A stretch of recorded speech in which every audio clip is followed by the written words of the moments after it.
What's up guys, Luke here from Luke's Points and Miles, and today I have for you one of my favorite video topics in the entire credit card YouTube space.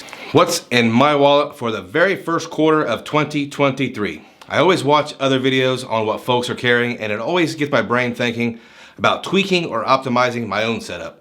It's also interesting that although my strategy this quarter is staying the same, I'm still earning transferable currencies for the purpose of transferring to partners and traveling.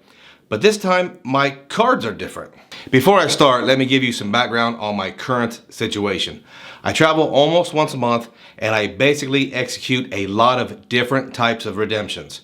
Quick family weekends domestically in economy, solo international stuff, and the occasional romantic getaway.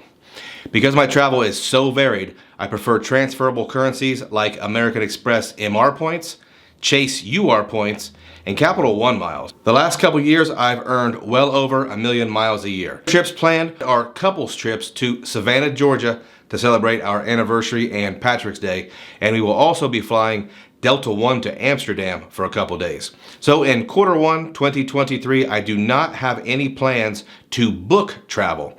I'm actually all booked up until after June. With all that said, let's get down to business.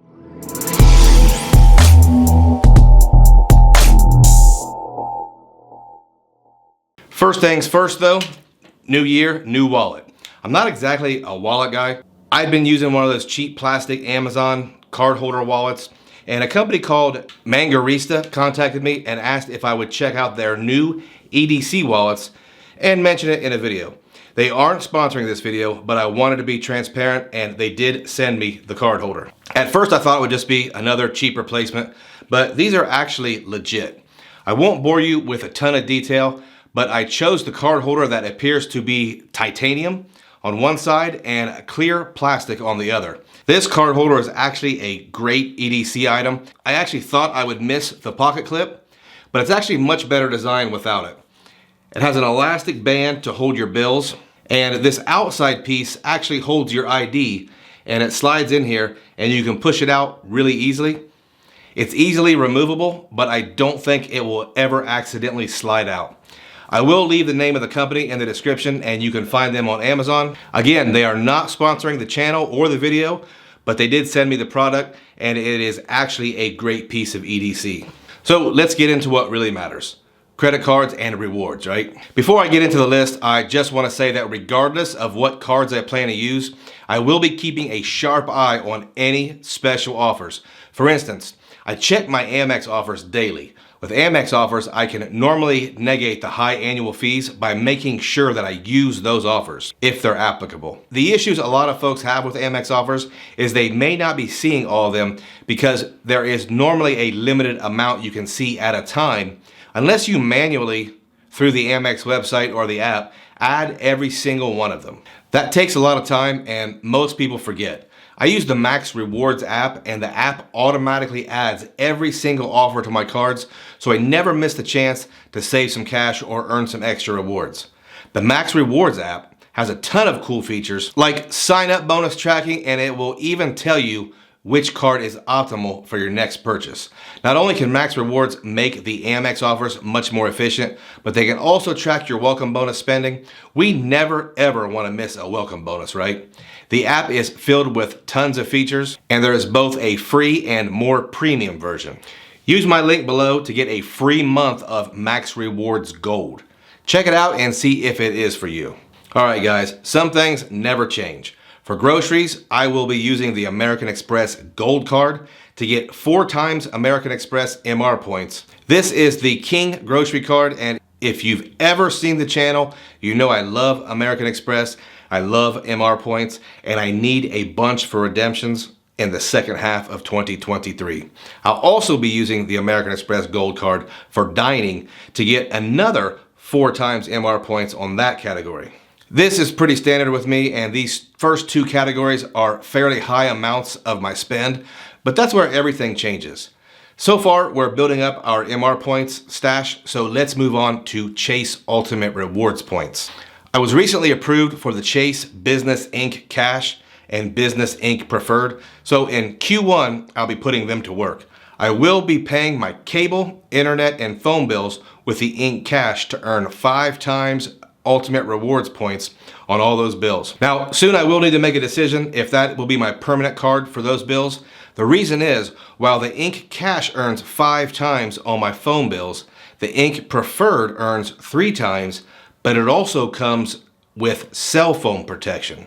I'm thinking the 3 times plus the peace of mind will win out, but for now, we're giving the work to the Ink. Here's where things get kind of interesting. Let's talk about our gas card. In the past, I've used the American Express Business Gold to earn 4 times MR points on gas, and that has served me well. In 2023, I need to collect a healthy number of Chase UR points, but I don't have a Chase card with a great gas category. The Chase Ink Cash only earns 2 times on gas purchases. Luckily, we have somewhat of a workaround that I am experimenting with. While the Ink Cash only earns 2 times on gas, it earns 5 times at office supply stores like Staples. The cool thing about Staples is they sell gift cards.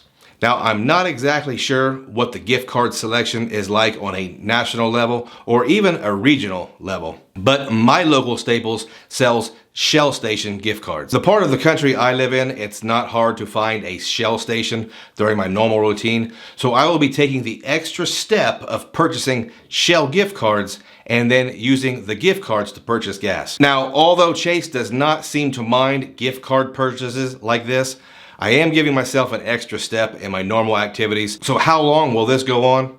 4 times MR points with the Business Gold or 5 times UR points with an extra step involved. Well, I don't mind trying it out. You'll know if it's worth it when you watch What's in My Wallet Q2 2023. Now, we still have our everything else category for non-bonus spend. For that, I'm going to be using the Capital One Venture X to earn 2 times miles on everything else. This is a pretty easy choice, and that's because I want to have a variety of transferable currencies to take advantage of any transfer bonuses. Now, I only have one more category and then a bonus slot left.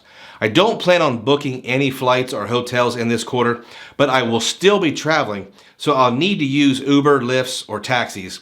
I'm also going to be purchasing some guided tours in Amsterdam, and then we have parking, ferries, and whatever else comes up. For all this, I'm going to be using the aforementioned Chase Business Ink Preferred, since it gets 3 times UR points on all those travel purchases. Now, depending on what kind of system you run, that might seem complicated, but my player 2 is getting really good at using the correct card, so it's pretty easy for me. If we use the wrong card occasionally, it's not really a big deal. I do have one factor here though that I will go ahead and strategize now.